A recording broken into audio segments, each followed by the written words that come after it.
The Pistons are the basketball champions of the world. Detroit, it's time. It's playoff time, Detroit. Let's go to work. Shout out Detroit. I got to buff up, you know what I'm saying? Detroit, I'm all the way in. Detroit Pistons, I'm all the way in. Let's do it.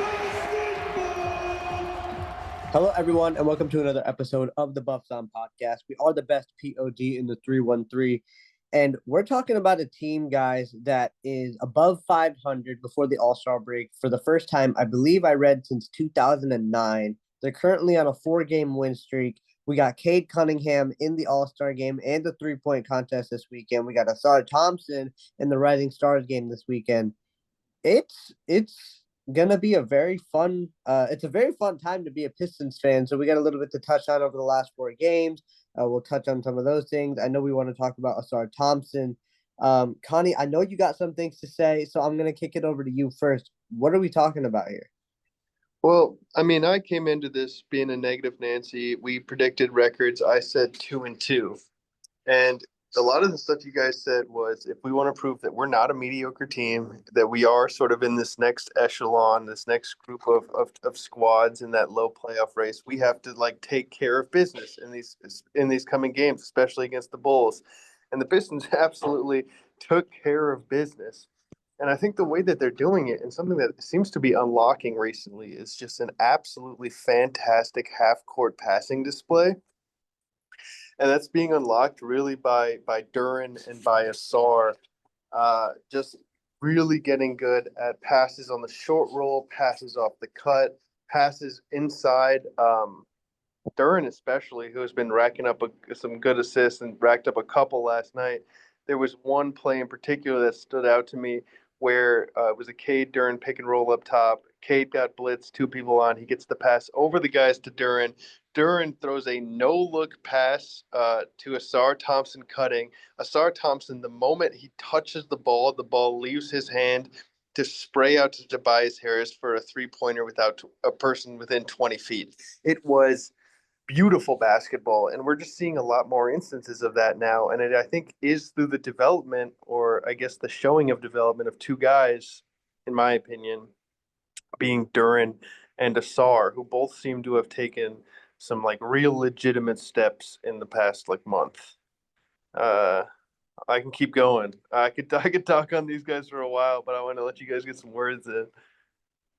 I say we kick it over to Gabe. He's been off the pod for a little while now. Gabe, tell us how you're feeling. Where you coming from, Gabe? Yeah, that too. Yeah, I'm here in the Sierra Nevada Atlantic Rainforest in Colombia. Got some good Wi-Fi though, so I've been watching the YouTube videos of these game recaps and the player interviews and everything. Have not been able to watch any of these games live, but the next morning I have a good breakfast and coffee watching these guys. Like you said, just kind of dominate. I mean, not kind of. We're up 40 points against the Bulls that last game. Yep, 71-29 at the half. Largest halftime lead, I believe, since like 2012. And the main thing, like you mentioned, kind of stuck out to me was the Ausar, Duren playing off each other, playing with each other, being completely dominant on both ends of the court. Seeing Jalen Duren be a menace on defense is not something I really expected to see this year, but he's had some amazing blocks. He's in position so much better. One play that really sticks out from last game is, I forgot, maybe it was Vucevic drove. He swatted it off the glass, took off, and then Cade throws the alley-oop to Ausar, who can't dunk it, but he catches it and then throws it back to JD, who slams it in. I mean, I think, is it crazy to say Detroit Weaver Cook? We have these guys because of him, right? Fired him too early. Yeah, that's all. I don't like. I can't say game analysis, but from watching the plays that are only good in the highlights, it looks effortless for Cade playing against these trash teams. By the way, the Bulls are just horrible now. Pat Williams and Kevin Huerter might be the two worst players in the league based on contract, but that's besides the point. That's really all I have to say about these. I think it's really JD and Ausar just being dominant, and it makes me very if Ron Holland kind of takes that step forward that he could be, then we have our starting five for like the next decade set in stone. It's exciting to see. It is. It is. I want to correct something. It was the largest halftime deficit in Bulls history, the largest Pistons total win since 2012. Valley, your thoughts on the squad over these last few games? Yeah, and specifically with Ausar and Duren, the connection between the two of them going both ways has really been fantastic. And when we talk about like the half court passing in particular, it's been so good. And like this is something we talked about 2 years ago, kind of how like we talked about Duren getting the rebound and being able to push it up the court, or whoever getting the ball and pushing it up the court. And I think it's just really evident right now with my, and what I love is like with my player, my guy Kaiser Carl. He's a mean power forward who's got passing touch, and we just won our 60th game of the year, um, and we've got passers, passers, passers, and specifically last night's game, the second night of that back to back against Chicago. I think the ball was just not getting stuck to anyone. You know, even throughout a lot of these win streaks, we've seen a lot of, and not a negative way, like Cade being the only person who touches the ball, but I think recently this ball has just been zipping around. Cade getting it and then handing it, passing, rolling downhill, catching, going downhill has been dangerous. I love him and Dennis Schroeder closing out games together because Cade can kind of conserve his energy more. We see Schroeder bring up that ball a lot, and Cade can just kind of chill out around the elbow, and we see him get it there. And like if he catches the ball at the elbow on like any guard, like Ayo Dosunmu was way too little for him, like or any of the nine guards that the Bulls played, like they just couldn't guard him. Um, I think overall, like the passing has just been so good, and it's not just like oh we work on passing it. I think what it comes down to is the extreme cohesiveness towards winning that this team has. The passing, like it's just infectious, the vibes that we have right now, and I know to even Tim Hardaway Jr., I think it was later in that fourth quarter, he could have easily pulled up a transition three. Instead, whips a no-look pass deep to Ausar Thompson. When have you seen Tim Hardaway throw a no-look pass? When have you seen Tim Hardaway pass up jump shots? There's such a willingness from every single person to pass. Dennis Schroeder said that, like everybody's supporting each other, and I think that's just been really evident. And the guy who's been leading it all, yeah, Ausar has taken a massive stride here in these last few games. Jalen Duren, exactly the same. Beef Stew's doing his thing, but it Cade Cunningham, we can't ever not talk about him. He just seemed to take over. I think he only had 12 or 13 at half.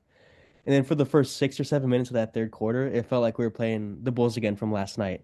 It felt like we got like 6 shot clock violations and just forced turnover after turnover, benches up clapping, and every single time it's just Cade getting to his spot, which was just really nice to see. Um, I just think that this team, this is the perfect 4 games we just had. I asked that we really show a difference between us and Chicago, and we more than showed that. We stomped all over them. We took their food in their own home. We just destroyed United Center. How long has it been since we able to do that? And just talking about like let's just talk about that first game, man. 71-29 at halftime. My favorite moment of that game was Nikola Vucevic hitting a little hook shot and pumping his arms up in the air in celebration and the crowd erupting. Like that's how I knew like we're doing something crazy here.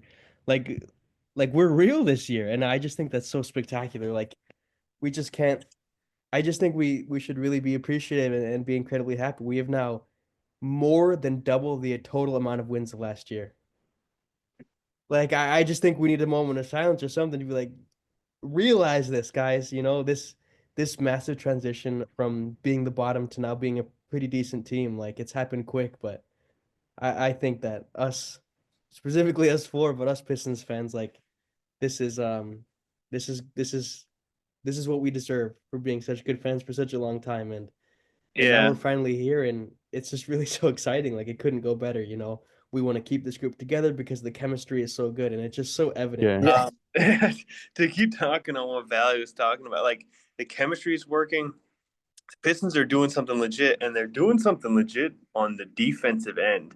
And I think that's where building our identity. We're talking about half court passing and how good Ausar and Duren have been on that, but like Ausar Thompson, there's a couple times where he just The guy tries to dribble up the court and he just like takes their lunch money. He just walks up and he takes the ball from them and he goes down the other way. I have a fun fact for you. The Pistons in the month of January and the month of February rank fourth in the NBA in defensive rating. Oh yeah. Fourth in the NBA for the past 2 months. So when we did this at the beginning of the season, when we were in the top 10, we said, can the Pistons sustain it? We were a little questionable because at the time we were talking about how we were just letting teams shoot threes and hoping that it would go our way. I think we're actually seeing that defensive mentality that we were hoping for back then. So I guess the answer is yes, we can stay in the top 10. Sorry to interrupt you, kind of keep going. No, yeah, that we absolutely can stay in the top 10 because we have a team that is full of some real nice athletes, some real nice size, and everybody just seems to be fully bought in. And the way that this team scrambles, like when the ball moves, the Pistons move. And there's a lot of freedom for guys like Ausar and guys off the ball to help because they know that when they help, they're being helped on the backside for their guy. So it's all just about cohesion and just some freak athletes doing some freak athlete things. Like this, like a month ago, we were hearing a lot of discourse when Amen Thompson was popping off that we got the worst Thompson brother. And now we didn't believe that. And the per 36 numbers always look the same. And over these past couple games, you could be hard pressed to say that Amen is a whole lot better than Ausar. Ausar's bounce, I think it was gone for a little bit there when he was sick or something. He had the flu. He was out for a couple games with sickness. And when he was coming back, he got blocked on a couple dunks. He just wasn't getting up in that pogo stick sort of way. Recently, these past couple games, he's pogo sticking. He's fully back pogo sticking. There was a game against Chicago, a play against Chicago, where he drove into Modest Buzelis and just like drives, puts his shoulder into him, and then just elevates and hammers a two-hander on top of him. And it's just like, okay, sure. It's just complete display of just athleticism and strength that is really coming out of this guy in a major way. Now, still can't shoot at all. Fred Vincent has had zero impact on Ausar Thompson, but he is doing absolutely everything else in a major way. I'd almost argue though, like it doesn't even matter. Like he's making it work so well. Like you look at last night, 8 for 10. Like he's like this is something I've said in the past. He's such a smart cutter. He knows how to make himself useful, and that little passing game he's developed in that chemistry with Jalen Duren. And like you mentioned earlier, that kick out he had to Uncle T. I think the playmaking has been so huge, but the muscle, like once this guy really like say he puts on 10, 15 pounds of muscle or whatever, fills out his body whenever, he's really been aggressive with that bully ball. And I think Bickerstaff has been really alert on that. We try to get him going downhill on that fast break situation a ton where he can just get a half a step on you and then it's over at that point. He's getting to the rim. What's really exciting for me as well is how much contact he's drawing and getting to the free throw line. I don't know. I feel like he's been our leading free throw shooter in like multiple games in a row now. And it's just from being a hard-nosed player. Like, and this goes back to what I was saying about everybody just digging in and playing their role. Asar's role isn't to shoot those threes, you know? His role is to cut, play ridiculous defense that's otherworldly, and dunk the basketball. His toucher on the rim as well, once that really comes in, like it would be great if he can develop that jump shot somewhat, but for the meantime, like he's just digging into playing his role and doing it at the highest level.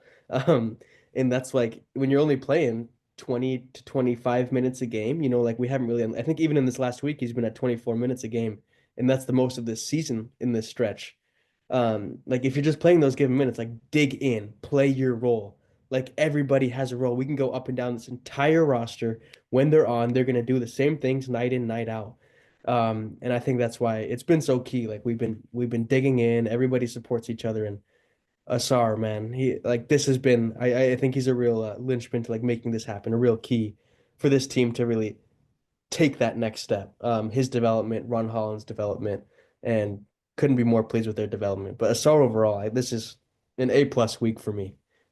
He has just been incredible. It's almost like I don't know, like a college basketball player playing like middle school basketball players, the way he just takes it from them sometimes and knows exactly where you're gonna go. Like he just and I thought it was super funny in the when we were up 50 something against Chicago and he picked up 3 fouls because he was just trying stuff. Like he was just seeing like, oh, can I get steals like this? he's just starting to scratch the surface now that he's getting his reps in. Um, yeah, I think he'll be better than Amen, even though Amen is fantastic. I don't know. Like, there's a reason we're right behind the Bucks right now, and we're looking up, and Ausar is every single bit of that. Yeah, sixth seed in the East is absolutely insane to hear. Gabe, anything you have to add? I know you've only seen the highlights, but that means you're only seeing all the good stuff. Uh, Yeah. talk a little bit more about what you're seeing. Um, I don't know if I can. It's just good basketball, dominant basketball. Um, and it's the I think Val, you're the one who put this in the chat. Um, Stewart's halftime like player interview where he just yelled Detroit basketball. That it really just embodies this whole team. I was gonna ask, I don't have the stand like a computer in front of me, but we're 29-26 now, yeah. Mm-hmm. How many games are left after All-Star break? That would make 20, 27 games. 27. Yeah. Um, is it possible we hit 50 wins this year? I'm happy with 43, but the sky's the limit. Didn't I you, mean, Valley, if didn't we're, you predict 50 before the season started? I think that was last That year. was That was last year. last year. Okay. He was a little off last For year. one off. I mean, if we're Um, 3 over 500 now, and we've been playing amazing ball since, so the we got to first go 2 months, 21-6 down the stretch. 20, okay, yeah, that's not happening. Really, that much? All right, but I mean, we have okay. 29 wins, so we got to get to 50. If we play 500 ball, we end up with 45 wins, which I is think yeah, 6 seed in play here. I think the sixth seed is very much in play, and even last. I mean, look at fifth Milwaukee. seed's in play. That's what I was gonna say. Giannis is out for a decent chunk of time here, and they barely scraped by the Timberwolves yesterday. Had they lost that game, it would have actually been really interesting. Indiana as well almost lost. They had a big comeback against the Wizards. Um, I, I don't want to sound like silly when we're aiming for higher, but we currently are 2.5 games over Orlando, separation from the seventh seed, and we're 2 games from Indiana at the fourth seed. So we're closer to four than we are to seven. But it will be interesting when we come back. We've got, I believe it's a West Coast road trip right away, and we do have some more difficult matchups that'll be interesting to see. But I think we're going to be so ready. We're going to come back, hit the ground running, and be incredibly ready to play. Um, and like, How yeah. This is kind of a different topic, but it was just reminded me because Valley said on our last pod, watch as Dennis Schroeder solidifies us in the sixth seed. How have you guys felt about Dennis Schroeder over these 4 games? Um, Oh, I love what I've seen from Dennis Schroeder. I mean, he hasn't been scoring the ball at a clip, but we didn't think he was going to come in here and light the basket on fire. But we've seen his leadership on the court. We saw, I think it was his first game. He told Simone to clear out. He told Tobias to come up, and that was all just a little bit of a decoy, just so that he could get Malik Beasley the ball on the right wing for a triple. I mean, it's just stuff like that that we didn't really have before. And then, of course, yesterday you saw him coaching up Ron Holland on court after a timeout. So I think the Dennis Schroeder effect has been in full effect, and it's only been, 3 games. And I'm excited to see how he settles into this offense and this team once he's like fully like in the groove. And of course, you can't go without talking about the hustle. I mean, it's like his shot maybe hasn't been working, but his hustle, you can't, if your shot's not on, you can always hustle. And Dennis Schroeder's been doing that. I loved what I've seen from Dennis for sure. Valley, your thoughts? Yeah, and he even came up with a couple of really big threes against Chicago last time out. Mm-hmm. What I really liked and like I think it's important to know I feel like we're just scratching the surface with Schroeder right now because he's getting himself I think into like the full game shape and really familiarizing himself with the squad obviously having just come here and I think this All-Star break will be great for him to really learn our system more and everything but I what I like the most about Schroeder's and Bickerstaff seems to really like this is to have him close a game with Cade Cunningham in the backcourt. You know, a really trusty pair of hands that isn't going to do something silly. Already has a really good connection with Malik Beasley and growing with the rest of the team as well. And like I mentioned earlier, The ability then to play Cade off ball, conserve his energy down the stretch more because he does it on both ends, and kind of just get him into his spots without having to touch the ball. I think almost like it's just the complementary aspect of it to Cade Cunningham might be the most important piece of Dennis Schroeder, but he's come in and right away knows how to obviously knows how to run a team, and he's a perfect backup leader to the backup unit.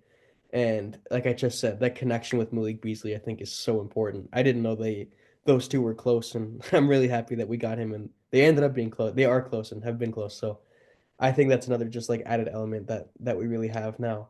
I've been really really happy. I said A plus and we got Schroeder, and I'm not changing that. I still think it's an A plus move, and I think our performances are a direct result of that. And that play where he saved the backcourt violation, like just instantly just gained a huge level of respect. Last time out, like just hitting the floor like that.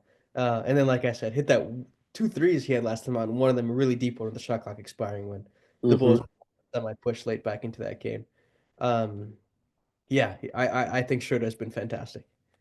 I also love how we can stop on a dime or on the elbow, and like when his shot is on, he's gonna start hitting those every now and then. So like, there's been at least 2 or 3 instances where he just pulls back and his guy goes like 4 or 5 feet away from him, and he could certainly pop it if he wanted to. He's missed a few, he's passed a few, but I can't wait to see until he starts getting comfortable and knocking that shot down. Gabe, have you seen anything on the highlights from Dennis Schroeder or Connie? If you have anything to add. Yeah. I haven't gotten a chance to speak on the trade deadline madness that was this last week, but I love the pickup. I would grade in like an A minus personally, because it's exactly what we need, but it wasn't anything too exciting. You know, the two German stereotypes of being hardworking and like no nonsense kind of defines how he plays off the bench. Um, I'm really glad he's on the team. I think the most important thing, kind of, I think you mentioned this on the last pod, is like when you upgrade from Kevin Knox to Tobias Harris, you get a lot more value than just the skill of Tobias Harris. I think it's much the same from Sasser to Schroeder. Even though I don't think Sasser is as bad as Kevin Knox, he's not. I don't think he's usually a positive player unless he does go 4 from 3 like he did the last Chicago game. But yeah, like you said, him closing games to be able to make smart decisions, because we've seen Cade a lot of times late game when there's just 3 people on him, he just turns the ball over. So to be able to alleviate that pressure and still have it not just be a Tobias Harris 18-foot ISO is a great addition to have. Um, and I'm a big Lindsey Waters fan, more of I guess his off the court stuff than on the court stuff. But I think he can shoot better than what these stats say. What's And his how off the court stuff? What are he you just referencing there? he does a lot for the Native American community he's from in Oklahoma. Gives a lot of like money back to those kind of tribes and organizations. But he seems like a cool dude. There's a Reddit post about how the 3 other Native American ancestral players who have played for the Pistons all died on or in water within a few years of leaving the Pistons.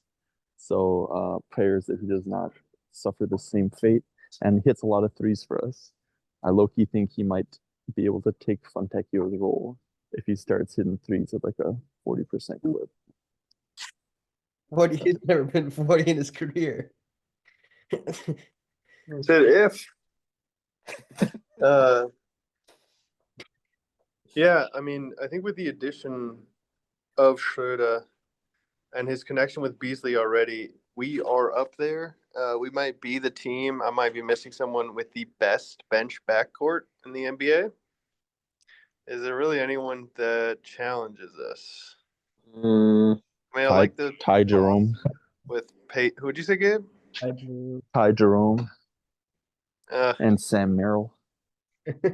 Jerome and Sam Merrill. It's pretty valid. I'm taking Beasley and Schroeder.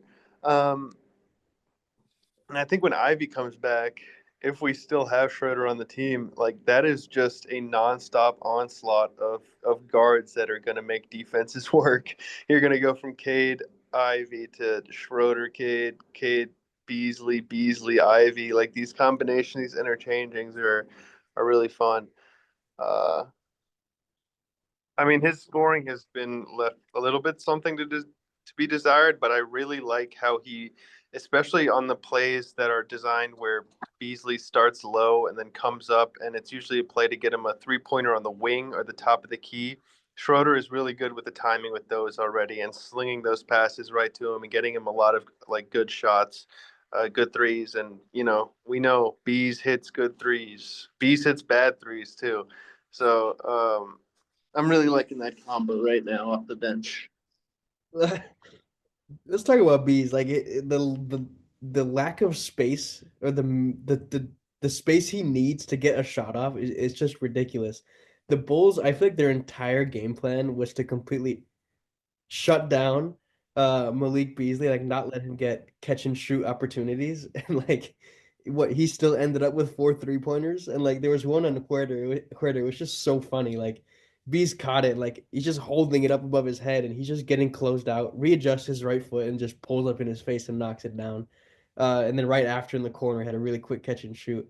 And congratulations, Malik Beasley. He did it with 28 games to go, beating Mhm. Bay for most threes of all time in a single season for a Piston.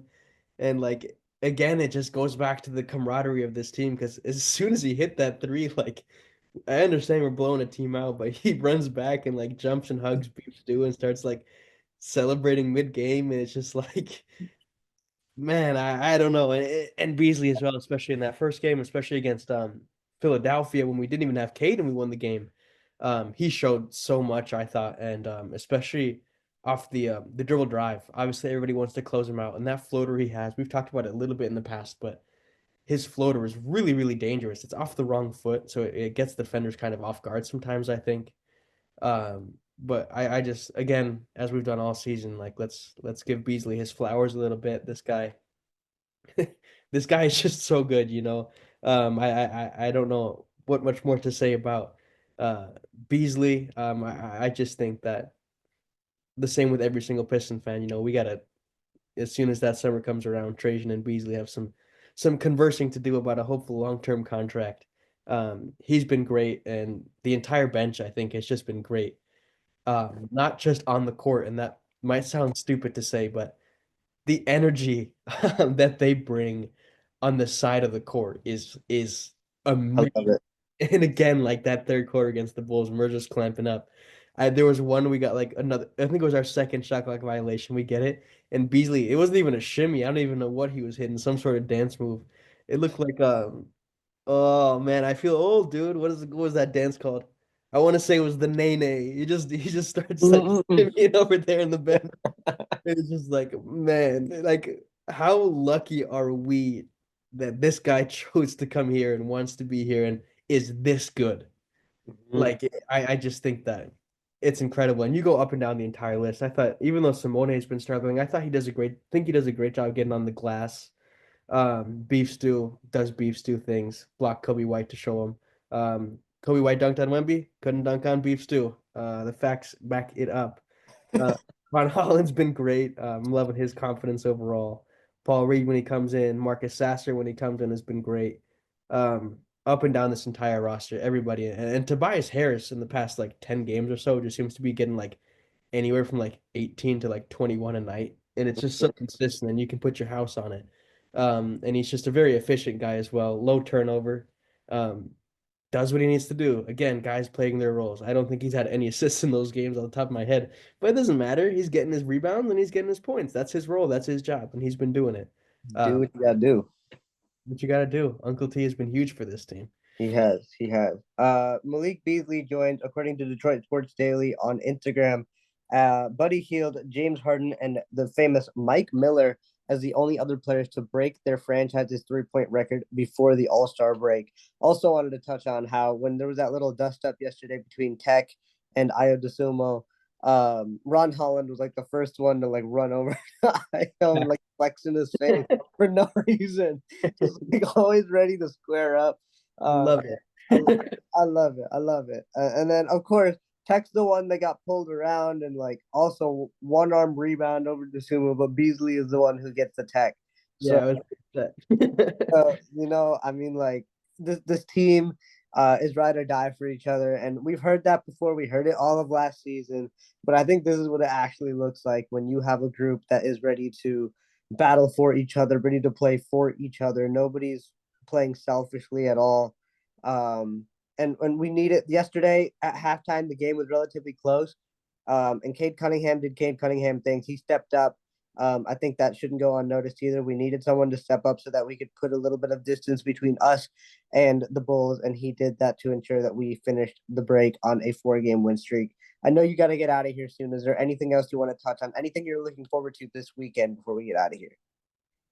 Absolutely. Obviously, I want to see Cade in the 3-point contest. Like, I'm so interested to see how that's gonna go. 'Cause just such an outside the box thing for him to do, I feel like. But I want to ask you, we're at 4 in a row right now. When we return from the All-Star break, we're in San Antonio, then we're in Atlanta. We host the Clippers, host the Celtics, host the Nuggets, host the Nets. How many games do you think we're gonna win in a row? You think it's gonna end at 4? You think it goes any higher? I say, I mean, the side Duren's gonna have to out muscle Wemby. I mean, Wemby's Wemby. The De'Aaron Fox edition makes me a little hesitant. They're losing games though. I know. That's why I'm a little hesitant. But I'm gonna say it gets up to 6. I'm gonna say we take down San Antonio, we surprise the world, and we take down the Clippers, who are kind of iffy. Of course, I don't know if we can beat Boston. Boston is Boston, but I'm gonna say 6. Yeah. Um, When I was looking at it, I thought like I think that's a pretty good reasonable goal to have. yeah, And and that would put us on 31 wins, and separate us from 500 even more. yeah, exactly. And like you said, the Bucks aren't gonna have Giannis. The Pacers are playing extremely well since the start of the new year, so I don't know if it's gonna be possible to catch them. But if the Bucks want to go on a little bit of a skid and we want to catch a little bit of a heater, I'm fine with that too. But I know some Pistons fans are hoping that we stay at the 6th seed so that we can play a certain New York team come playoff time. I'd love to play the Knicks. I don't think they're that good. That could come back to haunt me, but I think we could, I think we could take them down, honestly. I will clip that for the playoffs. Please don't. But I'm excited. I don't really care who we play, honestly, if we're in the playoffs. I know we want the good games. We want the games against the Pacers. We want the games against the Knicks. We maybe want the games against the Magic because we got some beef with a lot of those teams. Um, I am looking forward. You said we play Atlanta coming back after the break, right? Yeah, after San Antonio. Yeah, I. You know what? Maybe then it goes to 7 because we go San Antonio, Atlanta, and then we're home against the Clippers, right? San Antonio, Atlanta, and then home against the Clippers. Yeah. So maybe it gets up to 7. I don't know, but I am looking forward to that Atlanta game because last time they played us had a little bit of a bad taste in my mouth. Yeah, absolutely. But but I mean to me that's they won on a Hail Mary. I mean that shot was well defended. Beasley was all up in Trey's face. But we got a chance to right the ship coming back from the break. Anything else you want to touch on before we do get out of here? For our last pod before the break, and a pod where we're 3 games above 500 and the 6th seed in the East. Yeah, I'm just curious, just because Gabe talked about it a little bit. Like, obviously, way really far ahead, and we could end up in a completely different spot than where we are. Yeah. That way. But what do you think? How many games are we winning? Give me a number. For me, I would be so satisfied with 43. If we can get over 500, if we could end this streak of not winning a playoff game, that would be the most successful season of all time. But what's a number of regular season wins? We're 3 games above 500 at the All-Star break. We have 27 games left. I mean, 21-6 to get to 50 seems like a lot. I don't think it's happening. But I think the 43 to 45 range is extremely possible. I don't see a world where we just fully collapse because the way that we're playing right now is just absolutely like nothing we've seen from this team in recent memory. Like you said, though, we do have some tough stretches where we are going to play Boston and Denver. So I mean that may rack up a few losses in a row, but I'm happy with the 43 to 45 range, and I think that's where we sit. Yeah, I completely agree. Now thinking about it, the greedy side of me wants 45 because I believe most we've ever had in my tenure of being a fan, well over what, at a decade and a half now. I want to say it was 44 when in 2016 when we went there with Drummond and them to the Mhm. let's beat that, and then next year take the step forward rather than the step backward. Um, yeah, let's have a great All-Star weekend. Cade, show out in that 3-point contest. Ausar show out in the game. Most importantly for Cade, show out in that All-Star game. Represent the city, represent the team, and keep doing what you're doing, Cade.